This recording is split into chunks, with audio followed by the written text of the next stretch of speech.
जय जगदंब नमो आदेश। आज आपण आलेलो आहोत तुळजापूर खुर्द येथील तुळजाभवानी मातेच्या मंदिरासाठी।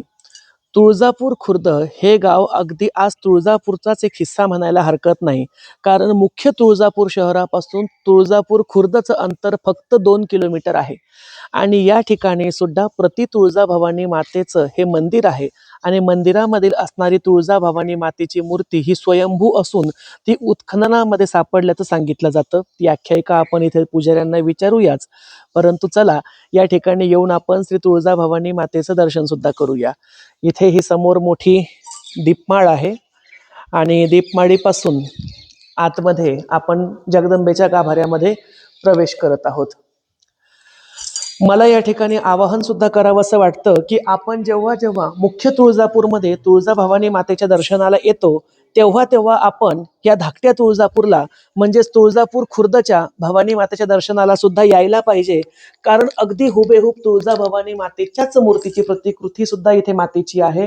आणि जी शक्ती तुळजापूरमध्ये आहे तीच शक्ती या ठिकाणी सुद्धा जगदंबेची आहे। परंतु तुळजापूरमध्ये असणारी भक्तांची प्रचंड गर्दी, त्या ठिकाणी भरपूर एक मन भरून जगदंबेचं दर्शन घेता येत नाही असा काही भाविकांचा त्या ठिकाणी अट्टहास किंवा आपल्याला एक आक्रोश पाहायला मिळतो। इथे अगदी गर्दी कमी असते, दर्शन निवांतपणे होतं। या ठिकाणी असणारा पुजारी वर्ग सुद्धा त्या ठिकाणी सहकार्य करतो आणि इथे सुद्धा तुळजापूर सारखेच देवीचा अभिषेक, पूजा, आणखीन कुठले विधी असतील ते सर्व विधी करवून घेतले जातात। तर मग आपण जेव्हा जेव्हा मुख्य तुळजापूरला दर्शनाला येऊ तेव्हा तेव्हा आपण या धाकट्या तुळजापूरच्या तुळजाभवानी मातेच्या दर्शनाला सुद्धा यावं असं या ठिकाणी मी आवाहन करतो सर्व जनतेला। आणि आपण मातेचं हे विलोभनीय स्वरूप पाहू शकता। अजून शृंगार सुरू करायचा आहे पुजारी काकांना, पण आम्ही अगदी सकाळी भेट दिल्यामुळे ते तयारीमध्येच होते ना, आम्ही त्यांना दर्शनाची आणि व्हिडिओ देण्याची विनंती केली। या ठिकाणी आपण पुजारी दादा आहेत, त्यांचा परिचय आणि स्थानाचं काय महात्म्य आहे, ही देवी इथे कशी प्रगट झाली या गोष्टींबद्दल चौकशी करूया। दादा, आपलं नाव? बाळासाहेब प्रल्हाद पुजारी। अच्छा, देवीचं आम्हाला महात्म्य सांगा ना। हे आमच्या शेतामध्ये निघाले आहे। बर, आता हे गावाच्या पूर्वेला आमचं शेत आहे, डाव्या साईडला तिथे मूर्ती निघालेली आहे। साधारण किती वर्षापूर्वीच? आता ही मूर्ती निघून आमची 4थी पिढी आहे। अच्छा, आणि देवीचे उत्सव काय काय होतात आपल्या इथे? हे नवरात्रातले जे आहे ते आपले रोजचे आहे ते आपली पूजा, नवरात्र 2 टाइम अभिषेक, पूजा वगैरे, आरती, आलेल्या भक्तांची पूर्ण सेवा करणे व्यवस्थित।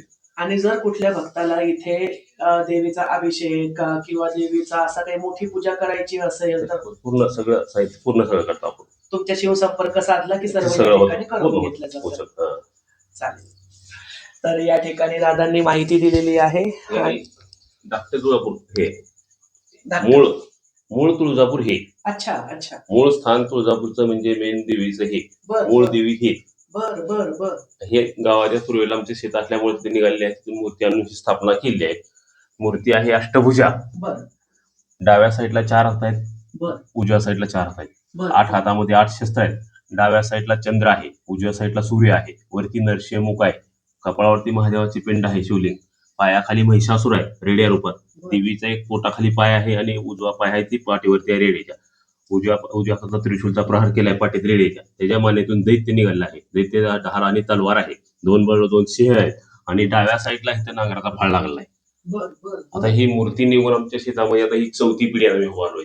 रामा इटोबा माळे आमचे पंचभाऊ, ही आमची वंशावळी, पुढे आमच्या हाय अशी सेवा चालू आहे। बर बर बर। तर या ठिकाणी त्यांनी जे महात्म्य सांगितलं की 4थी पिढी आहे, माळी कुटुंबाच्या गावाकडील असणाऱ्या पूर्व दिशेच्या शेतामध्ये जमिनीला नांगराचा फाळ लागला आणि फाळाला मूर्ती आली, तर फाळाचा आजही व्रण मूर्तीवर आहे। आणि हुबेहूब त्यांनी जे वर्णन केलं, जसं तुळजाभवानी मातेची स्वयंभू मूर्ती मुख्य तुळजापूरमध्ये आहे तसेच सर्व आयुध लक्षणं सुद्धा या ठिकाणी या मूर्तीसवरती आहेत। आणि त्यांनी हे सुद्धा सांगितलं की हे तुळजाभवानी मातेचं प्रमुख मुख्य आदिस्थान आहे। तर त्या ठिकाणी दादांचा संपर्क करून आपण या ठिकाणी सर्व पूजाविधी करू शकता। आणि नसतील पूजाविधी करायचे तर फक्त दर्शनाला म्हणून तरी या ठिकाणी यावं, आईच्या चरणी लीन व्हावं अशी या ठिकाणी सर्वांना आवाहन करतो। भेटूया अशाच निरनिराळ्या आणि चांगल्या माहितींसाठी आपल्या जगदंबा देवी संस्थान देऊळगाव राजा या YouTube चॅनलवरती। जय जगदंब नमो आदेश। दर्शन केले